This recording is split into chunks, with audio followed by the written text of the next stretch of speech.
नमस्कार social media प्रेमियों। आज मैं आपको एक बहुत ही सुंदर कहानी, दिलचस्प आध्यात्मिक कहानी सुनाने जा रहा हूँ और मुझे उम्मीद है कि आप लोग जरूर सुनेंगे। कहते हैं कि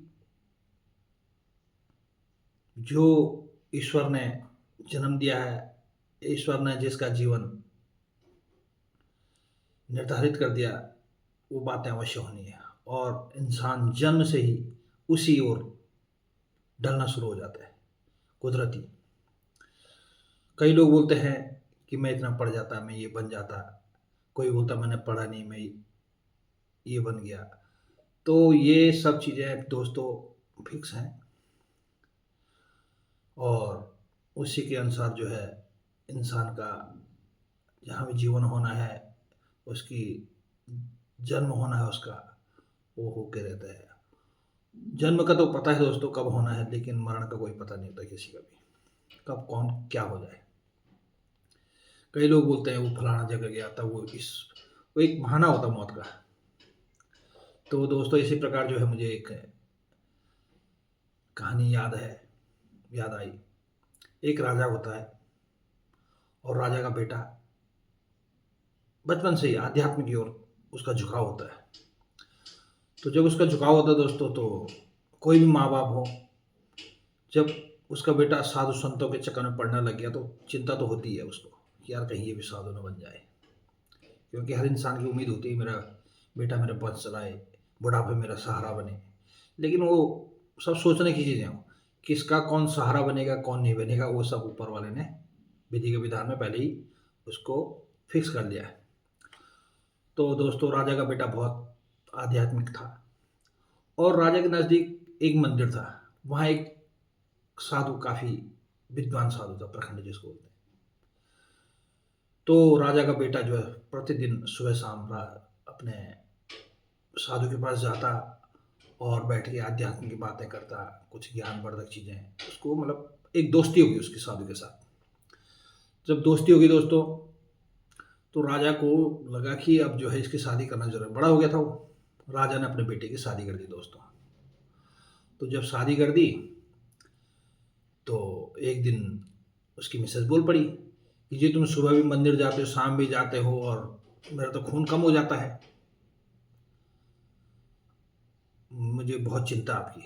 बोला अच्छा है, क्या चिंता? बोला आप जो है डेली सुबह शाम उधर ही जाते हो मंदिर में, मेरे पास रहते नहीं हो। बोला कोई नहीं, तेरे पास आता तो मैं रात को आ जाता हूँ। बोला नहीं, आप जाओ मत वहाँ। बोला नहीं भाई, ऐसा नहीं है।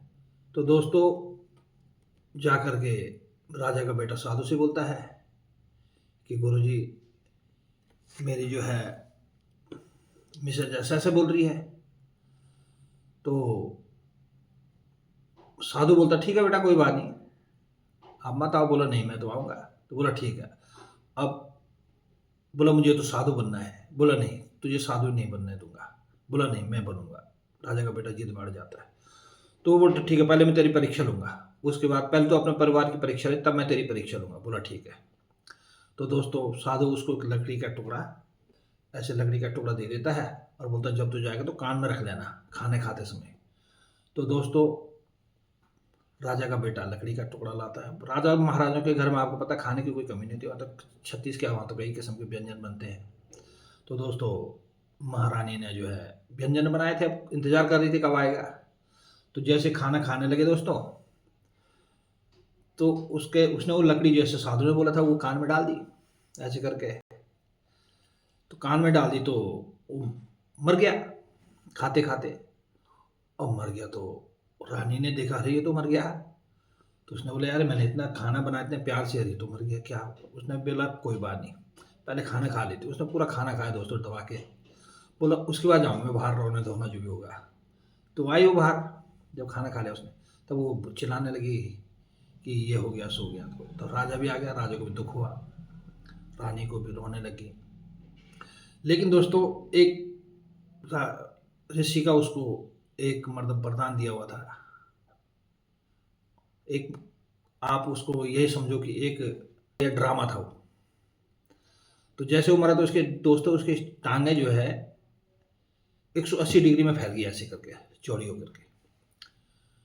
तो अब जब उसको बाहर निकालना था, तो राजा महाराजाओं के घर में आपको पता है कि सोने के पहले ज़मानों में जो दरवाजे होते हैं, चौखट होती है, वो सब सोने सोने चांदी जड़े होते थे उन पर। तो जब बोला कि ठीक है भाई, इसको बाहर निकालना तो ऐसे दरवाज़ा काटना पड़ेगा क्योंकि इसके पैर अटक रहे हैं। तो रानी बोली नहीं नहीं नहीं नहीं, दरवाज़ा नहीं काटना, इसके पैर काटे तो मरने वाला तो मर गया है, इसके पैर काट दे। राजा बोला हाँ बात तो सही बोली बहू, रानी ठीक बोल रही है। तो उसके दोस्तों उसका जैसे उसका पैर काटने लग गए तो जिंदा हो गया, वो लकड़ी निकल गई कान से, क्योंकि वो तो साधु की सब लीला थी वहाँ से कर रहा था। तो उसने वो सब कुछ देख भी रहा था, मरा, लेकिन उसकी वो जो परछाई तो सब देख रही थी क्या हो रहा है।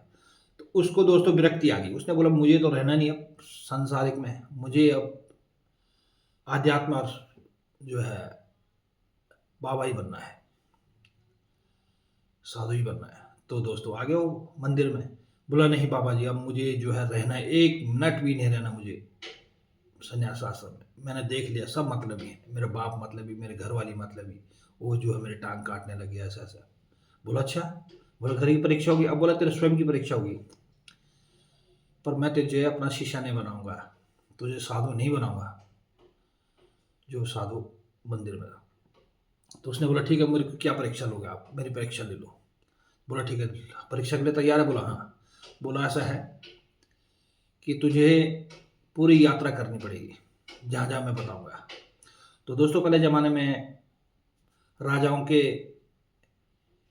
छोटे छोटे राज्य हुआ करते थे, तो वो चल पड़ा यात्रा में। तो उसके साथ जो है ऋषि ने, जो साधु था, कुछ चेले भी भेज दिए ताकि इसको कोई परेशानी हो तो साथ देने के लिए। तो आगे आगे वो चल रहा, पीछे पीछे उसके शिष्य चल रहे थे साधु के।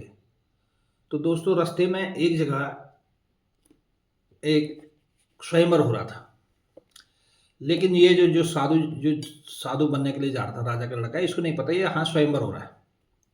तो वहाँ पर शर्त क्या थी कि कढ़ाई थी और कढ़ाई में खोलता हुआ तेल था, और जो उस कढ़ाई में डुबकी मार लेगा उसको राजा की लड़की की शादी की जाएगी। तो दोस्तों ये इधर से जा रहा था राजा का बेटा जो साधु बनने वाला था, तो इसने देखा वहाँ पर पानी का तालाब सुंदर सा, इसको ये पता नहीं कढ़ाई हो, इसने जाके उसमें डुबकी लगाई, या डुबकी लगा के बाहर निकल गया। जैसे बाहर निकला तो इसको पकड़ लिया, बोला भाई मुझे क्यों पकड़ रहे हो। बोला भाई तूने जो है स्वयंवर जीत लिया, तुझे शादी करनी पड़ेगी। बोला मैं तो नहीं करता, मैं तो खुद ही एक को छोड़ के आ रहा हूँ। बोला नहीं नहीं नहीं नहीं करना पड़ेगा। राजा बिगड़ गया, बोला नहीं।